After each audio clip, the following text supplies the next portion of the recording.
After so many days, I'm back to making videos about movies, and that is because I watched The Devil Wears Prada to just this Thursday. I didn't watch it on a Friday, I watched it with paid previews because that's how much I love Meryl Streep.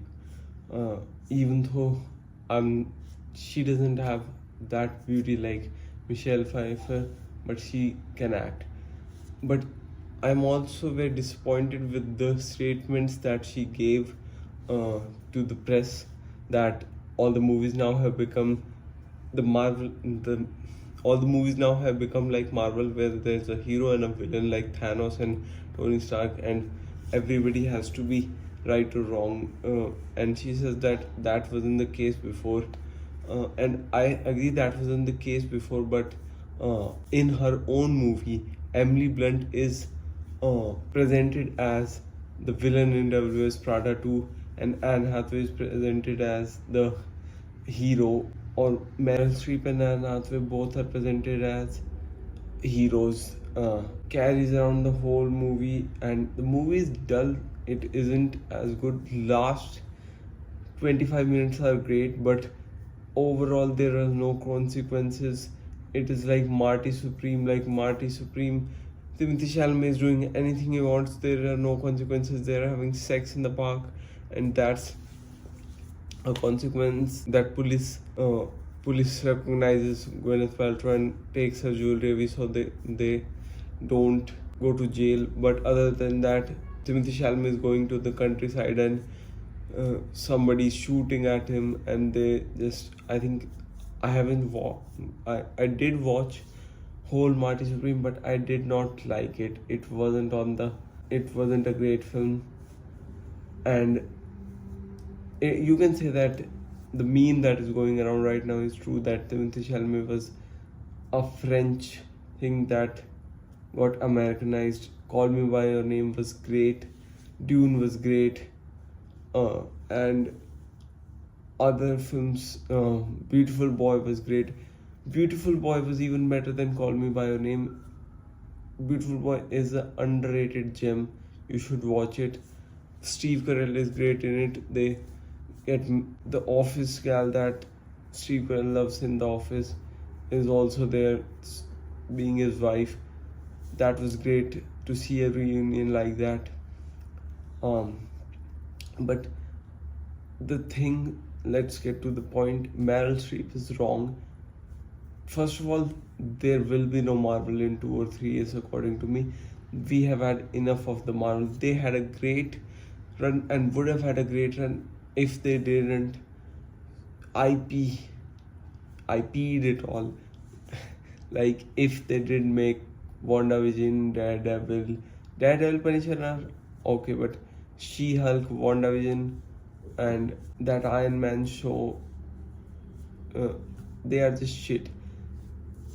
So it was great when, like, I watched Doctor Strange in 4DX and people were shouting, ladies were shouting whenever Elizabeth Olsen came on the screen. But that was the scale. And then I don't know what they wanted from the films. They were running the Doctor Strange and the Multiverse in Madness or Off Madness, earned nearly $1 billion. It was 50% more than the first one, which earned 650 million or 600 million. It was somewhere in between that. And they just couldn't be satisfied with that. Taika Waititi did a great job with Thor: Love and Thunder. Christian Bale was great. Russell Crowe was great. The storyline was great. The ending was great.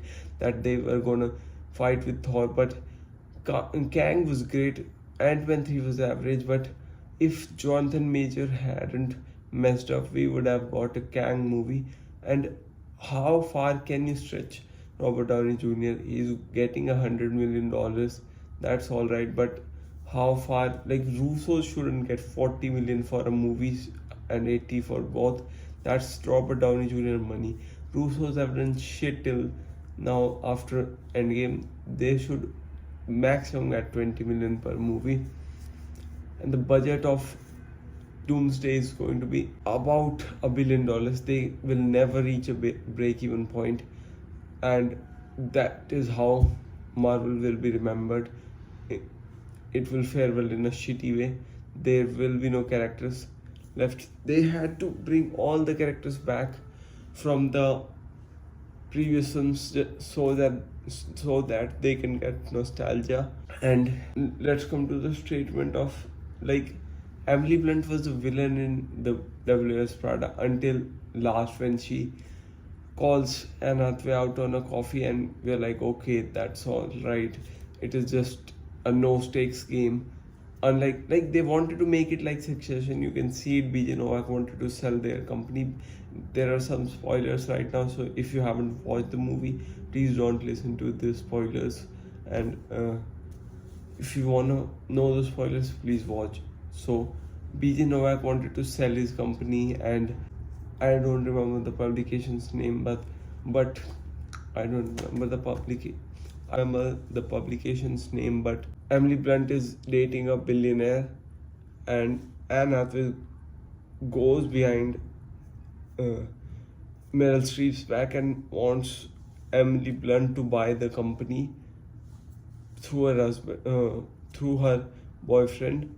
But then we realize that Emily Blunt wants the company for herself, and then Anne Hathaway goes to the billionaire's divorced wife, and they buy all the companies that come under BJ Novak's parent company, and she buys it all, and she in the end promises that they will not interfere. So there's a storyline for the third film that maybe she will interfere and they would have to work out some other way. But let's see. I think Meryl Streep is wrong. There are Project Hail Mary.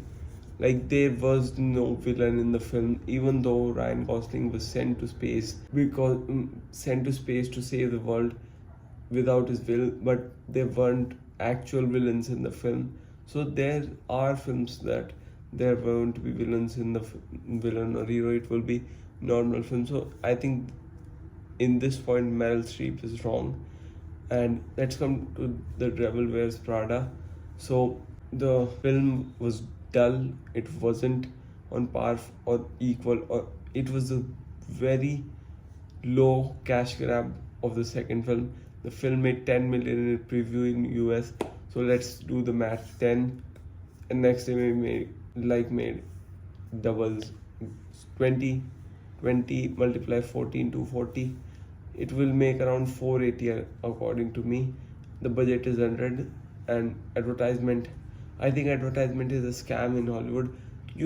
How can you spend $100 million just because of doing press junkets? So there would be a budget, but I think that's just a tax way of saying that we made that much money and that much goes into this budget, and that's how they present their budgets. According to me, I might be wrong, but this is how I think that goes. This is how I believe it. So the film will be profitable. There also might be third film, and let's see. You can watch it once. It is great. Stanley Tucci does great in the film. He has a twist that will make your day if you watch the film. So it is good to watch one time.